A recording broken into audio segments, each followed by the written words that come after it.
Saludos a todos desde la revista 1%. Antes de entrar a lo que vamos, yo quería explicarles por qué tenemos la situación que existe ahora, donde hay millones de personas que se creen que Joe Biden ganó las elecciones.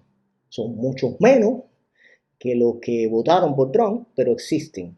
Y voy a tratar de explicarles un poquito esto, que viene de mucho antes de este libro que yo les voy a mencionar, que es de los años 40.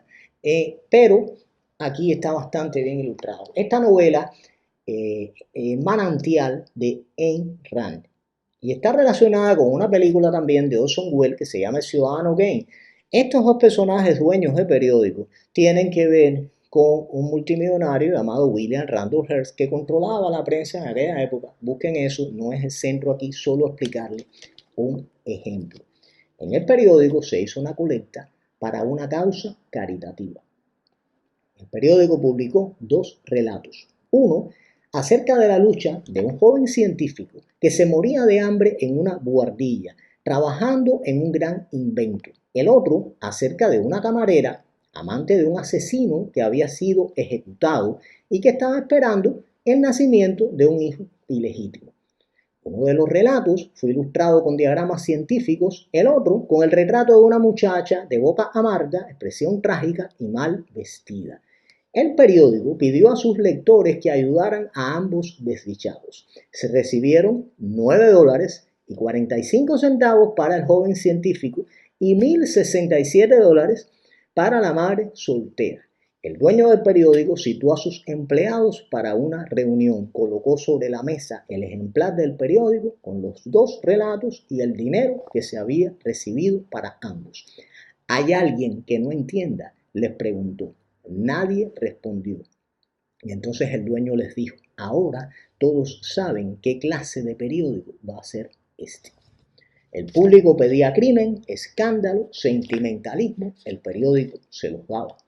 Y noticias, decía el dueño a sus empleados. Las noticias son las que generan la mayor excitación al mayor número. Aquello que los deje estúpidos. Cuanto más estúpidos haya, mejor. Procuren que haya suficientes. Por este motivo, el cerebro, que es lo que nos da un poquito el sentido común, es lo que hace que haya personas aquí en Estados Unidos, ahora mismo, que te digan que Donald Trump es racista y es un dictador. Lo del dictador es gracioso porque cada día pasa algo que desmiente eso, como el último paquete de ayuda que Trump se había negado a firmar porque se estaba regalando dinero para países de otros lugares y no se le estaba dando dinero al pueblo americano, etc. Sin embargo, su veto se iba a ver rechazado porque en el mismo Senado republicano no lo iban a apoyar. Por lo tanto, su veto no iba a tener ninguna validez y tuvo que coger el domingo y firmarlo, lo cual no fue una muestra de habilidad, sino una habilidad que utilizó para firmarlo bajo ciertas condiciones. Pero un dictador no necesita eso, un dictador veta las cosas y ya. Racismo. Yo tengo aquí en este canal, hacía más de un año que yo no hacía videos y había hecho muy poquitos, la historia del racismo en 5 episodios del Partido Demócrata en los Estados Unidos. Desde que surgieron los Estados Unidos prácticamente los primeros años ya, hasta durante 150 años. Ustedes van a ver ahí dónde estaba el racismo. Sin embargo, le preguntan a cualquiera ahora en una escuela, en una universidad, en la calle, a cualquier muchacho o que vea la televisión y le van a decir que los racistas son los republicanos. ¿De dónde sale eso? De la prensa.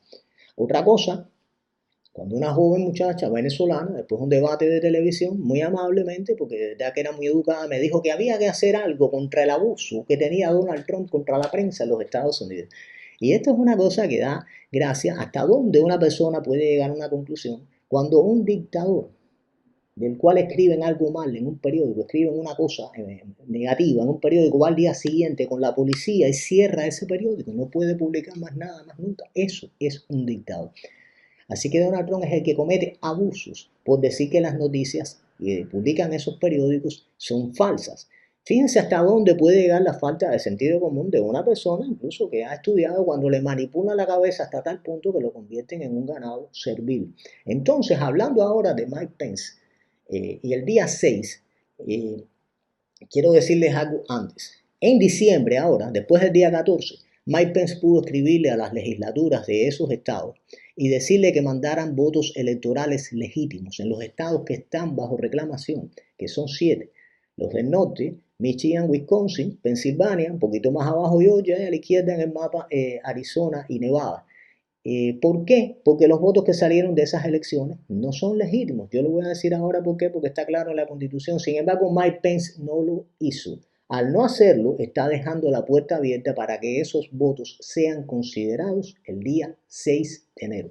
Por ese motivo, ayer sale la noticia de que el representante Luis Gohmert de Texas le manda una demanda abierta con una exhortación para que el día 6 él solamente considere votos legítimos para ser tenidos en cuenta para decidir al presidente de los Estados Unidos. Y dice ahí que considerar votos ilegítimos en una elección que ha sido robada puede representar el fin de la República y de los Estados Unidos. La exhortación es más larga, yo le puedo poner el link aquí debajo también, pero básicamente dice eso y se le han unido otras personas. ¿Por qué le hizo eso? Bueno, porque sencillamente Pence no hizo la exhortación a los estados de que mandaran votos legítimos y ya tuvo tiempo para hacerlo en diciembre. ¿Qué pasa también? Que Pence no podía hacer eso, o lo podía hacer, pero iba a abrir una caja de Pandora y iba a explotar una bomba porque ya se sabía más o menos qué decisión iba a tomar y ahora nadie sabe lo que va a hacer hasta el día 6 porque ni él mismo lo ha dicho.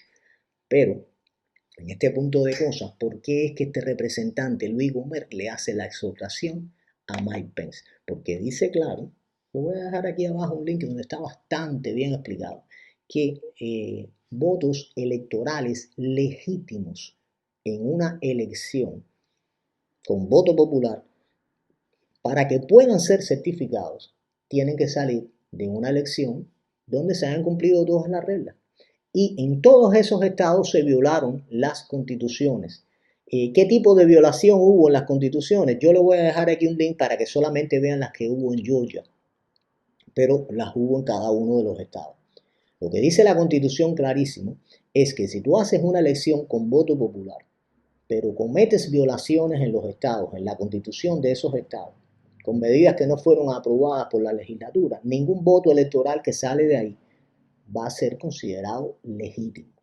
Y algo que mucha gente no sabe es que las legislaturas de esos estados pueden emitir en su lugar esos votos electorales. ¿Por qué? Porque de hecho era así antes, en los primeros años de los Estados Unidos. Y durante casi 100 años después de constituidos los Estados Unidos, todavía existían estados donde las legislaturas eran las que enviaban los votos electorales. O sea, no se hacía una elección por voto popular, algo que hoy en día sí es en todos los estados.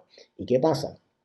Que ante una situación de irregularidad en las elecciones, donde no sean legítimas por violación de la Constitución, le corresponde a las legislaturas entonces enviar votos electorales. Y esos votos ya han sido empleados.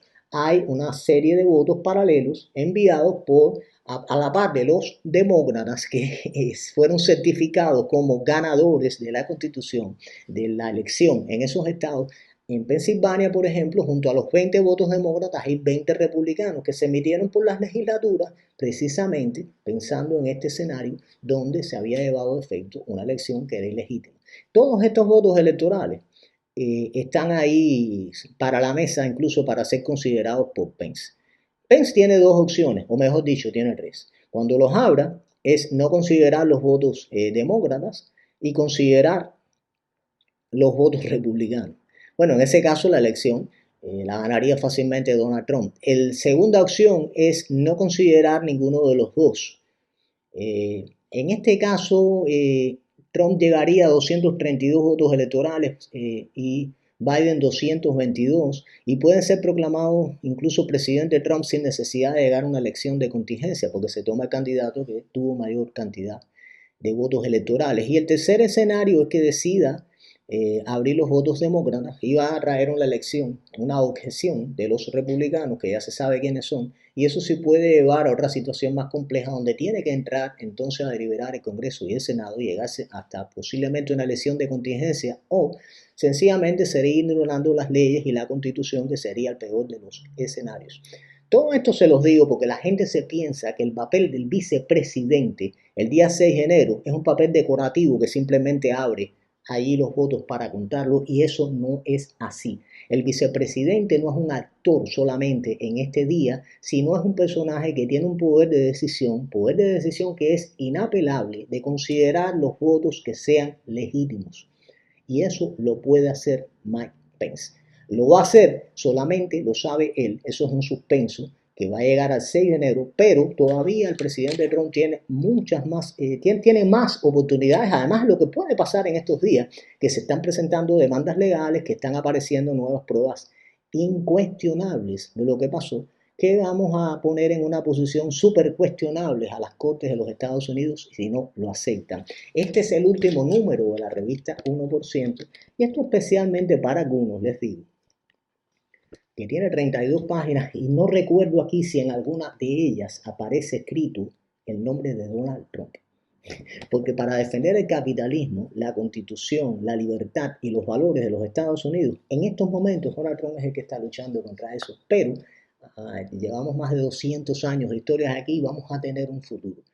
Esto no es obra de un solo hombre en particular, sino es la historia de una nación. Y esos son los valores que tenemos que defender. Por lo tanto, yo siempre les digo, miren aquí la página final, revista 1%, no vaya a la izquierda.